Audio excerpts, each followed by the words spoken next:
Hola, mi nombre es Patricia Díez de Ulzurrum, soy docente de la Facultad de Ciencias Agrarias y en el marco del Simposio Virtual de Trigo y Cebada les doy la bienvenida a la charla titulada Comunidad de malezas en trigo, cebada y resistencia a herbicidas. Como pueden ver en la siguiente imagen, la comunidad de malezas presente en los cultivos de trigo y cebada es una comunidad muy amplia. Hay muchas familias de importancia con varias especies que causan daños y que compiten con los dos cultivos mencionados anteriormente. Dos de las familias que vamos a destacar, si bien trabajaremos y detallaremos cómo identificar a campo cada una de estas especies de malezas, dos de las más importantes son el caso de las brasicáceas o crucíferas y las poáceas o gramíneas, ya que no solo tienen varias especies de importancia que van a competir con el cultivo, sino que además varias de estas especies han desarrollado resistencia a herbicidas en el sudeste y sudoeste de la provincia de Buenos Aires con una complicación o una mayor cantidad de herbicidas requeridos para lo que sería el control químico. La primera de las especies que vamos a describir es Polygonum convolvulus, conocida vulgarmente como enredadera anual. Es una especie, como bien detalla su nombre vulgar, de ciclo anual, pertenece a la familia de las poligonáceas. Como vemos en la parte superior izquierda, la plántula se caracteriza por tener cotiledones alargados o lanceolados de aproximadamente 13 milímetros de longitud y las hojas que en general tienen la base astada y una típica forma corazonada. Todas las especies pertenecientes a la familia de las poligonáceas tienen una característica que nos va a servir para identificarla a campo, y es la presencia de una membrana generalmente translúcida que recubre a las hojas antes de que éstas se desplieguen, que se conoce con el nombre de ocrea. Entonces es una de las características que nos va a servir para diferenciar que estamos en presencia de esta familia. Es una especie que es de porte voluble, que en general, si no tiene alguna otra especie vegetal para enroscarse y poder usarla de tutor, va a crecer sobre el suelo. En cuanto a las características reproductivas, vemos en la imagen de la parte izquierda inferior que las flores son pequeñas, de aproximadamente 3 o 4 milímetros de diámetro, con un perianto del color blanco a rosado. Una de las especies que se pueden llegar a confundir a campo con la anterior es Convolvulus arvensis, o conocida vulgarmente como enredadera perenne o correbuela. En este caso pertenece a la familia de las convolvuláceas. Decíamos que se las puede llegar a confundir porque las dos tienen este porte voluble o son enredaderas que pueden usar como tutor a otras especies, en este caso como se ve en la parte inferior derecha sobre el mismo cultivo de trigo. En este caso, al pertenecer esta especie a la familia de las convolvuláceas, hay dos características principales que nos va a servir para diferenciarla de la anterior. La primera es que no posee la membrana que recubre a las hojas antes de desplegarse, que como dijimos anteriormente, sí tenía Polygonum convolvulus, que era la ocrea. Y otra característica es que Convolvulus arvensis, o enredadera perenne, por pertenecer a la familia de las convolvuláceas, tienen las flores de mucho mayor tamaño y en este caso es una campana que puede llegar a ser del color blanco al rosado. Es de ciclo perenne, como decíamos, tiene raíces gemíferas, lo cual va a hacer que además de multiplicarse por semilla, también se multiplique vegetativamente, por lo cual va a ser una especie muy invasiva. En cuanto a las características para diferenciarlas, vemos que en este caso los cotiledones son oblongos con una escotadura en el ápice, o sea que pareciera que le falta como un bocado en el ápice del cotiledón. Ya las hojas son de base astada y son bastante más alargadas que en el caso anterior. Como decíamos también, son de ciclo perenne. Bueno, volviendo a la familia de las poligonáceas, otra de las especies que vamos a encontrar normalmente en el cultivo de trigo o en la comunidad de cultivo de trigo y cebada es Polygonum naviculare, o conocida vulgarmente también como sanguinaria o cianos. La plántula de sanguinaria se caracteriza por tener cotiledones lineales, Las hojas, que son alternas, en general son de forma lanceolada y son sésiles, o sea que no poseen pecíolo. En cuanto al porte de la planta, también es una planta de porte rastrero, o sea que va a crecer tendida sobre el suelo.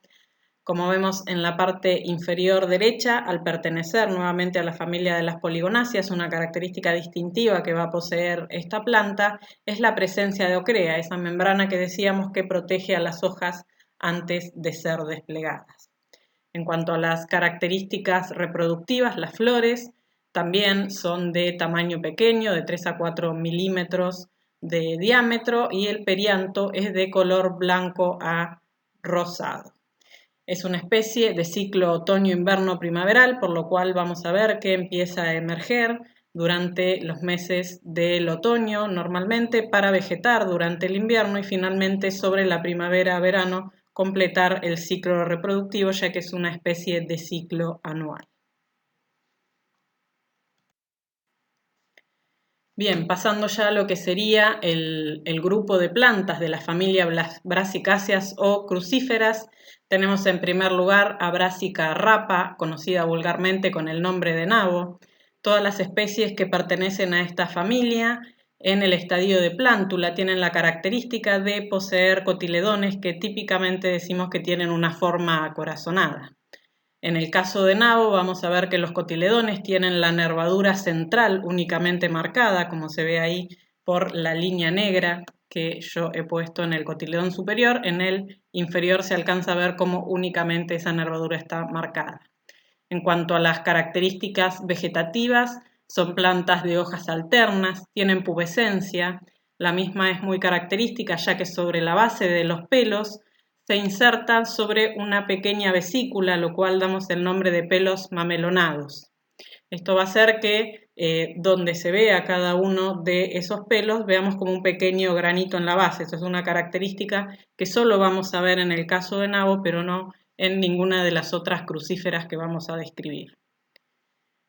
Ya pasando a lo que serían niveles vegetativos más avanzados, cuando la planta se empieza a desarrollar, primeramente va a formar una roseta basal de hojas alternas. Cuando la misma pasa al estadio reproductivo, va a comenzar a elongar los tallos florales. Como característica del nabo, vamos a ver en la parte central, ¿sí? En la foto que está en la parte central, que las hojas justamente que van a estar en la parte superior de esos tallos florales son abrazadoras o amplexicables, o sea que como que abrazan en su recorrido al tallo. Ya a nivel reproductivo es una planta que puede llegar a tener cerca del metro de altura, es una especie muy competitiva, que aunque tengamos pocos ejemplares por metro cuadrado, van a realizar realmente una competencia y una quita de recursos muy importante a los cultivos de invierno. Si bien son de ciclo otoño-invierno primaveral, la emergencia de esta especie de maleza en general se continúa durante todo el año. Las flores, que están formadas por 4 pétalos en forma de cruz, lo cual es una característica de esta familia, de ahí que viene el nombre de crucíferas, son de color amarillo bien potente. Las mismas están dispuestas en racimos y el fruto es una silicua. En el caso de Raphanus sativus, conocida vulgarmente como nabón, en general la plántula de nabón es de mayor tamaño que la del nabo y la de cualquiera de las mostacillas que podemos llegar a encontrar en la zona. También posee cotiledones en forma de corazón y en este caso fíjense que tanto la nervadura central como las laterales están marcadas. A diferencia de lo que mencionábamos en nabo, en el nabón, si bien podemos llegar a tener pubescencia, esos pelos no tienen la base mamelonada o esa pequeña vesícula en la base del mismo, por lo cual nos va a servir para diferenciar las rosetas a nivel vegetativo. En general, como decíamos, es de mayor tamaño la plántula, que cuando llega a elongar los tallos florales puede llegar a alcanzar también el metro o incluso superar el metro de altura, por lo cual también es una planta muy competitiva. Ya a nivel reproductivo y en floración no vamos a encontrar que las hojas superiores sean abrazadoras como pasaba en el caso del nabo, sino que En el caso del nabón, las hojas superiores en los tallos florales van a tener un pecíolo. Las flores en este caso van a ir desde el blanco pasando por coloraciones violáceas hasta algunas de color violeta. Y el fruto es una silicua, pero en este caso es de mayor grosor que en el caso del nabo. Otra de las especies de importancia en la familia de las brasicáceas es Rapistrum rugosum, conocida vulgarmente como mostacilla. Hay varias especies de mostacillas en la zona sudeste y sudoeste de la provincia de Buenos Aires, quizás esta una de las más conocidas. Como vemos, nuevamente estamos en presencia de cotiledones acorazonados en la plántula. En este caso, como mencioné anteriormente, de menor tamaño la plántula que el nabo y el nabón. Y como característica distintiva para poder diferenciarlas de las anteriores, vemos que las hojas en este caso poseen una pubescencia mucho más notable, mucha mayor cantidad de pelos, que va a hacer que la superficie de la hoja sea como afelpada. No vamos a tener ya pelos ralos como veíamos en el nabón, ni pelos mamelonados como veíamos en el nabo. En la parte derecha vemos una planta ya en estadio reproductivo, donde en este caso vemos que las flores, si bien son de color amarillo, son de un color amarillo más pálido y las mismas son de menor tamaño que en el caso del nabo. Siempre vamos a tener entonces durante todo el ciclo las hojas con una mayor pubescencia en toda su superficie. En el caso de los frutos, en este caso, son mucho más cortos, como si fueran una botellita, y se denominan silículas. Continuando con la familia de las brasicáceas o crucíferas, encontramos a Lepidium didymum o mastuerzo, que es otra de las especies de ciclo otoño-invierno primaveral que vamos a encontrar comúnmente en los cultivos de trigo y cebada. En este caso, como podemos observar en la parte superior izquierda, los cotiledones no son de forma acorazonada, sino que tienen un largo pecíolo y son de forma lanceolada o oblanceolada. Ya las primeras hojas vamos a ver que son hojas simples, alternas, divididas. Cada uno de esos segmentos o lóbulos que tiene la hoja se va a dividir más de una vez, por lo cual las hojas van a llevar el nombre de bi, tri o tetra pinnatisecta, ya que cada una de esas divisiones va a llegar hasta la nervadura central. Es una plántula que en general va a formar una roseta basal y va a permanecer en esa altura la mayor parte de su ciclo. No va a elongar más de los 2 o 3 centímetros de alto, que es lo que forma justamente esa roseta. Vemos en la parte superior izquierda los frutos, que en este caso siguen siendo silículas, las flores que son muy pequeñitas, también con 4 pétalos típicos de la familia de las crucíferas, pero en este caso de 1 a 2 milímetros de diámetro y de coloración blanco a verdosa. Una característica particular que tiene Lepidium didymum o mastuerzo es que tiene un olor bastante característico, un olor fuerte que hace que podamos diferenciarlo fácilmente. Si bien las hojas no poseen pubescencia, sí podemos observar a veces en los tallos, como se ve en la fotografía de la parte inferior derecha. Pasando a la familia de las cariofiláceas, encontramos a Stellaria media o capiquí. Es una de las especies típicas de ciclo otoño-invierno primaveral que la vamos a encontrar tanto compitiendo con cultivos de trigo cebada como en los barbechos. Es una especie que a nivel de plántula posee cotiledones de forma triangular. Las hojas son opuestas, sin pubescencia, son hojas simples de borde entero. Es una planta que también va a crecer mayormente apoyada sobre el piso de forma rastrera, cubriendo la superficie y formando un manto bastante denso. Como podemos ver, las flores son de color blanco, son muy pequeñitas y una característica que tiene esta especie que nos va a servir para diferenciarla es que si miramos los tallos a trasluz vamos a ver que solo tiene una hilera de pelos en el tallo o una estela de pelos y de ahí es que viene el nombre de Stellaria media. En este caso, la familia de las apiáceas umbelíferas, encontramos a Amimajus o apio cimarrón, una especie también de ciclo otoño-invierno primaveral, muy común asociada a los cultivos de trigo y de cebada. Como característica vamos a ver que los cotiledones de la plántula son de forma lineal. La primera hoja, que es entera y apenas se empieza a dividir, y la segunda a la tercera hoja, y cada vez que la planta o la roseta tiene más desarrollo, vamos a ver que esos segmentos o lóbulos cada vez son más pequeños y la hoja es cada vez más dividida. Es una planta que puede llegar a alcanzar los 50, 70 centímetros de altura. En cuanto a la inflorescencia, las flores son de color blanco y están agrupadas en umbelas.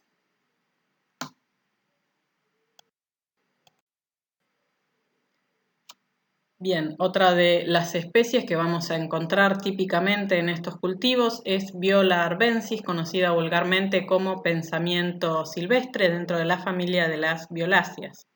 Como vemos en la fotografía de la parte superior izquierda, los cotiledones son típicamente redondeados o lanceolados, con pecíolo. Las hojas, que vamos a ver que tienen el borde crenado, ¿sí? Tienen el borde con unos pequeños dientecitos de forma redondeada, no presentan pubescencia y como característica tienen unos apéndices en la base del pecíolo que son conocidos como estípulas.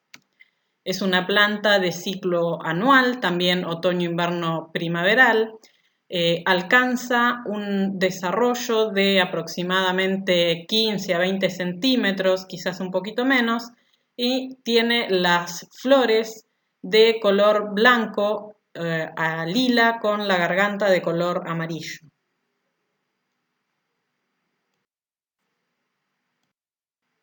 Dentro de la familia de las escrofulariáceas tenemos a la especie Verónica, conocida vulgarmente también con ese nombre. Vemos que la plántula tiene cotiledones también de forma oblonga o redondeada.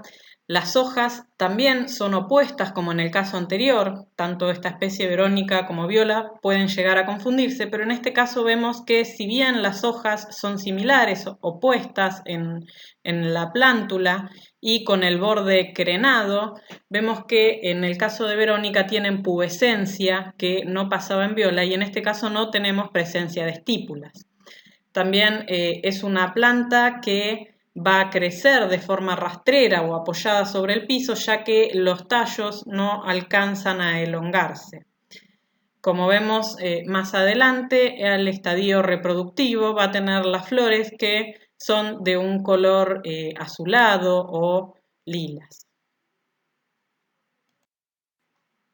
Y ya como para ir terminando, tenemos a Anagalis arvensis, también conocida con el nombre vulgar de Anagalis, de la familia de las primuláceas.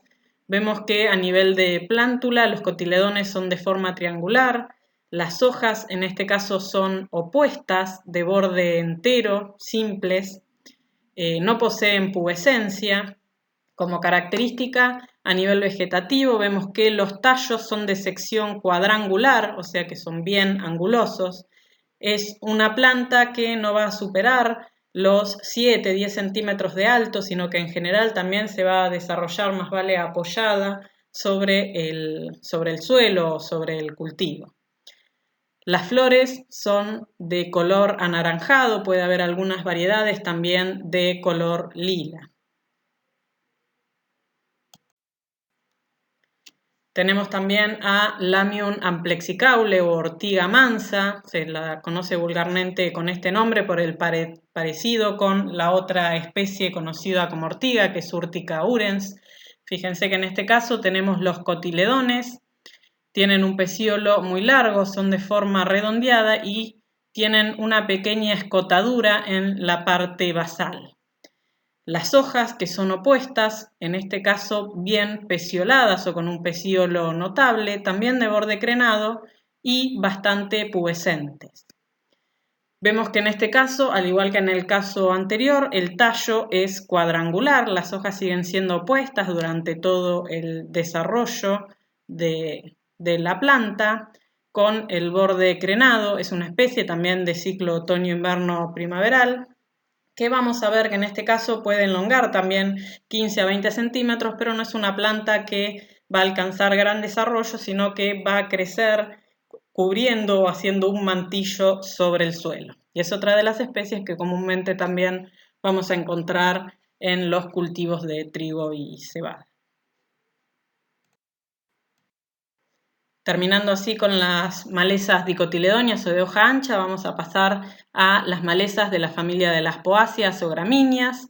Dentro de ellas, una de las más conocidas y más competitivas es Lolium multiflorum, conocido como raigrasa anual. Es una especie de porte cespitoso que la podemos diferenciar de las demás gramíneas porque él, en vez de las hojas, posee una cerosidad que hace que tenga un aspecto brillante. La base de los macollos en general es de color rojizo y como característica distintiva vamos a ver que tiene presencia de aurículas, que son unos apéndices que encontramos en la unión entre la lámina y la vaina, y presencia de lígula membranosa de aproximadamente 2 o 3 milímetros de longitud. Otra característica distintiva es la prefoliación, o sea, cómo se encuentra plegada la hoja justamente antes de desplegarse, que en este caso es convolutada, o sea que la hoja se encuentra arrollada sobre sí misma. Es una especie que puede alcanzar los 30-40 centímetros o un poquito más, inclusive de altura a nivel reproductivo. Es una planta que puede llegar a generar mucha cantidad de macollos. Presenta como inflorescencia una espiga dística con espiguillas plurifloras y al ser una especie gramínea compite mucho con el cultivo ya que muchos de los requerimientos son comunes. Otra de las especies también de la familia de las gramíneas es Avena fatua, conocida como avena negra. En este caso vemos la plántula es muy similar a la avena cultivada con hojas de color glauco o verde azulado. Tiene una presencia de una lígula membranosa, que es este apéndice que se ve aquí en la parte superior izquierda, una lígula membranosa muy desarrollada que puede llegar a alcanzar los 4 o 5 milímetros de longitud. Y en la base de la lámina vemos que en el borde tiene presencia de pelos o cilias también conocidos. La inflorescencia es una panoja laxa y se conoce como avena negra justamente porque los granos tienen unos apéndices o aristas de color negro. Bueno, terminando con el detalle de lo que sería la comunidad de malezas que podemos llegar a encontrar y cómo diferenciarla en estos cultivos, vamos a hablar rápidamente de lo que son los problemas de resistencia a herbicidas que hemos tenido justamente en toda esta comunidad de malezas a lo largo de la Argentina. Lo que vemos aquí son distintos mapas que han sido publicados por la REM, que es la Red de Detección de Malezas Resistentes, que es un organismo que justamente publica toda la información de casos referidos a problemas de resistencia.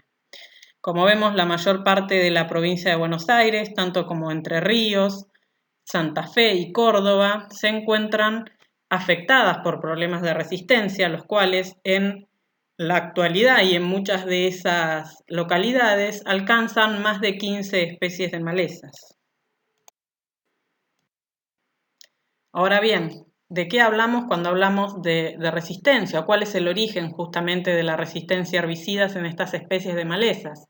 Lo que tenemos justamente en todas estas especies es una amplia diversidad genética, ya que las malezas no han sido seleccionadas por el hombre, como pasa muchas veces en los cultivos.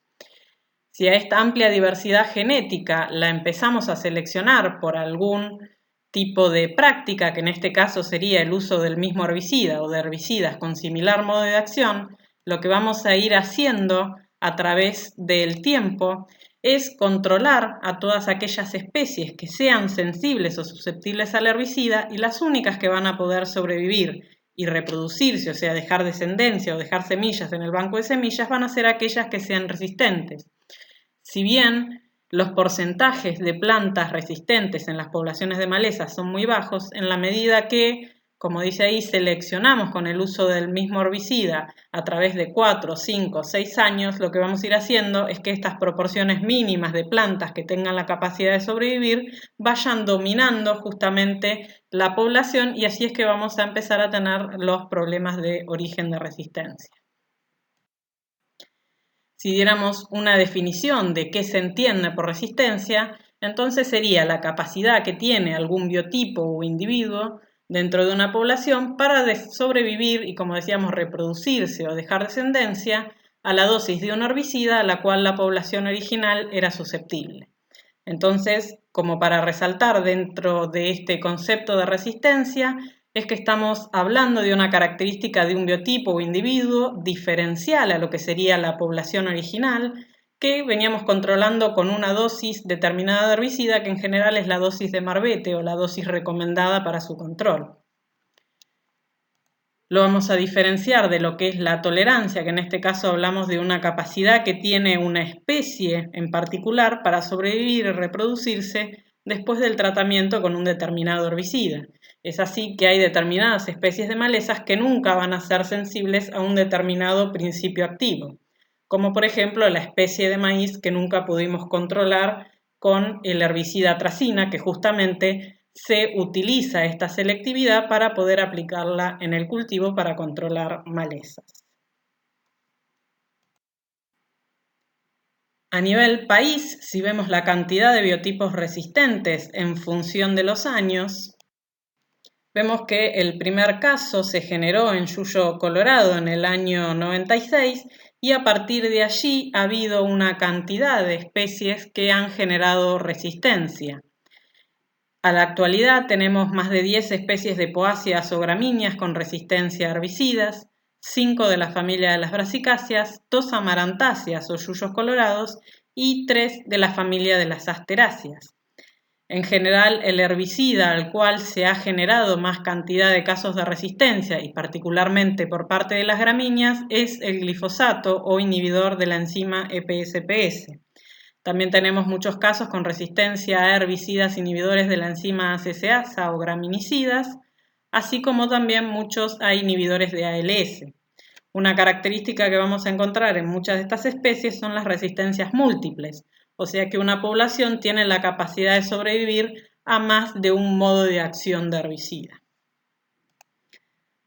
Afortunadamente, de todas estas especies no tenemos presencia o problemáticas de resistencia en el sudeste, sino que básicamente vamos a tener problemas en ryegrass, tanto a glifosato como resistencias múltiples a graminicidas o inclusive resistencias triples a graminicidas e inhibidores de ALS.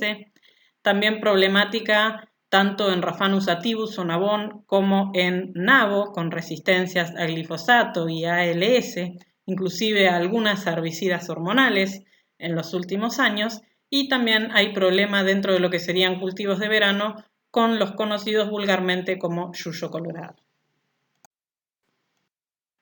Ahora bien, ¿cuál es la distribución o la diseminación de estos biotipos de ryegrass, por ejemplo, resistentes a herbicidas en Argentina?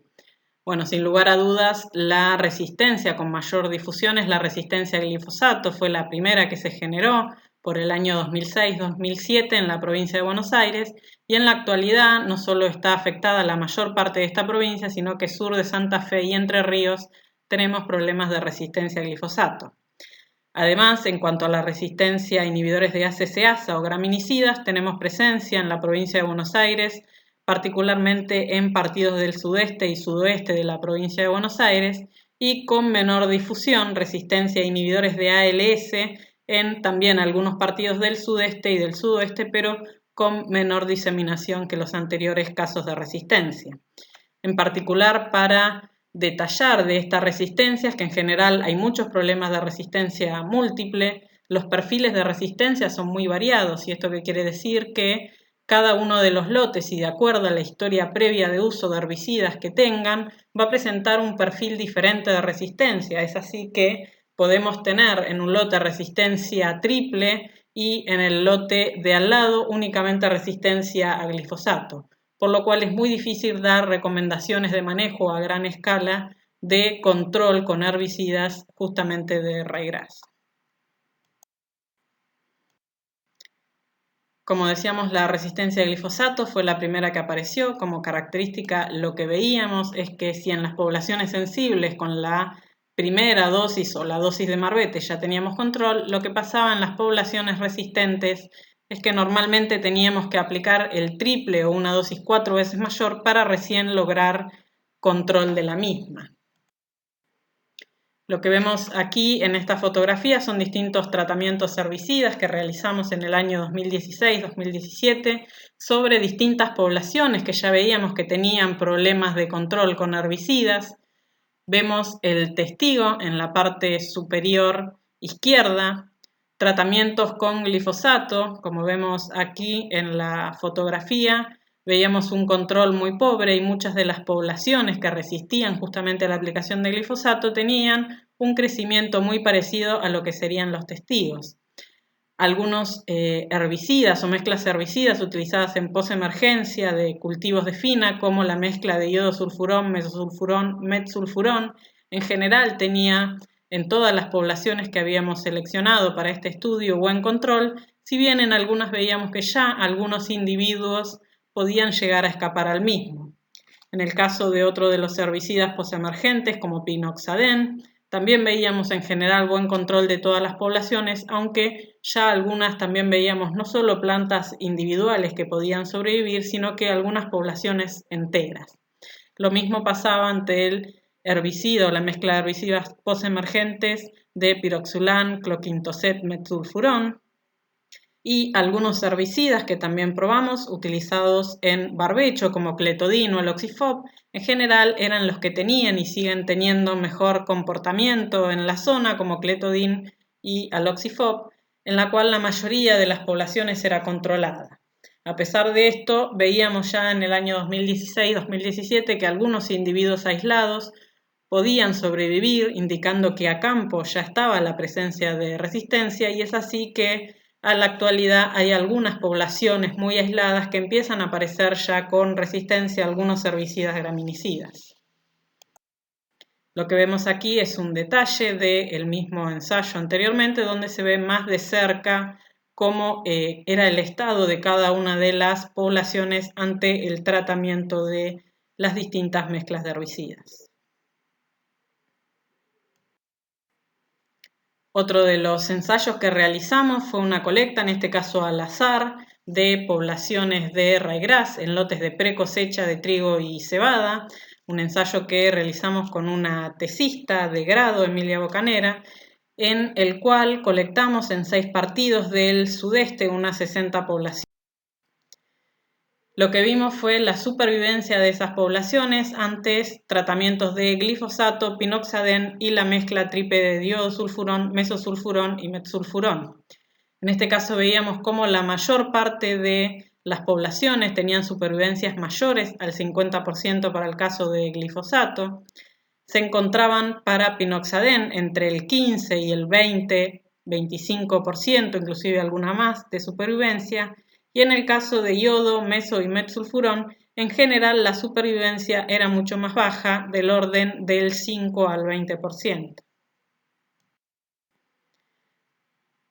Los porcentajes entonces de poblaciones de ryegrass con distintos niveles de resistencia, según la escala de Owen y colaboradores que han desarrollado en Australia, ellos, en base a la supervivencia, los distintos porcentajes de supervivencia, aquellos que tengan una supervivencia de entre 1 y 5% le asignan un nivel de resistencia muy baja, de entre 5 y 10 un nivel de resistencia baja, de 10 a 50 alta y mayor de 50% de supervivencia ante el tratamiento herbicida, una resistencia muy alta. ¿Qué es lo que veíamos entonces para el caso del glifosato? Un 80% de las poblaciones colectadas tenían resistencia muy alta. Para el caso de pinoxadén, entre 10 y 50% de supervivencia, teníamos alrededor de 80% de las poblaciones. Y para el caso de yodo, meso y metsulfurón, teníamos un 50% de poblaciones con resistencia alta y el resto, aproximadamente otro 50%, con resistencia nulas a muy bajas. Para el caso de crucíferas, vemos que también la provincia de Buenos Aires concentra la mayor parte de los casos de resistencia, tanto con resistencia a glifosato, a inhibidores de ALS en sudeste y sudoeste de la provincia de Buenos Aires, y resistencia a 2,4-D en algunos partidos como Azul, Tandil sobre todo, algunos casos aislados en Necochea y también en alguna mostacilla más en la zona sudoeste. En este caso, mostrarles algunos de los ensayos que realizamos en la zona de Balcarce, cómo era el comportamiento de las poblaciones ante las dosis X o dosis de Marbete, dosis doble y dosis cuádruple. En el caso de 2,4-D, lo que seguíamos viendo en muchas de las poblaciones de la zona es que aún conservaban sensibilidad. No pasaba lo mismo con glifosato, el cual podía sobrevivir a aplicaciones de inclusive una dosis cuádruple de la dosis de Marbete. Y lo mismo pasaba en varios de los herbicidas inhibidores de ALS, como es la mezcla de prosulfurón, triasulfurón y el agregado de dicamba. También teníamos resistencia a clorimurón y metsulfurón. Lo que vemos aquí en este caso es una tesis también realizada o que se está realizando en marcha de maestría de Marcelo de Esteban, donde lo que podemos ver es que en unas 20 poblaciones seleccionadas del sudeste de la provincia de Buenos Aires, ante tratamientos de metsulfurón, la mayor parte de las poblaciones sobrevivieron, indicando resistencia, y únicamente en 2 de ellas veíamos susceptibilidad o un buen control. En el caso del glifosato pasaba algo parecido, la mayor parte de las poblaciones tenían resistencia y únicamente encontrábamos algunas que tenían controles aceptables. En el caso de 2,4-D, en general, la mayor parte de las poblaciones de la zona sudeste aún tienen sensibilidad, si bien hay algunas ya de los partidos de Azul y Tandil, como se ven ahí en el recuadro, que pueden sobrevivir indicando resistencia, incluso algunas de ellas están en flor. Bueno, ya como para finalizar con la charla, hemos visto la comunidad de malezas, la cual es muy amplia en la zona sudeste de la provincia de Buenos Aires, muchas especies de las cuales mencionábamos con problemas de resistencia, tanto los controles de barbecho como en posemergencia dentro del cultivo, perfiles de resistencia muy variables, tanto en crucíferas como en ryegrass, por lo cual es difícil dar recomendaciones de manejo a gran escala, pero siempre en la medida de lo posible diversificar las prácticas de manejo de malezas, ya que como mencionamos aquí, la simplificación justamente tiene un costo, que en este caso para el manejo de las malezas sería el surgimiento de la resistencia. Dejo mis datos de contacto para cualquier inquietud, van a estar abiertos a realizar preguntas mediante el simposio y bueno, quedo a disposición justamente para ello. Les agradezco la atención y seguiremos en contacto. Saludos a todos.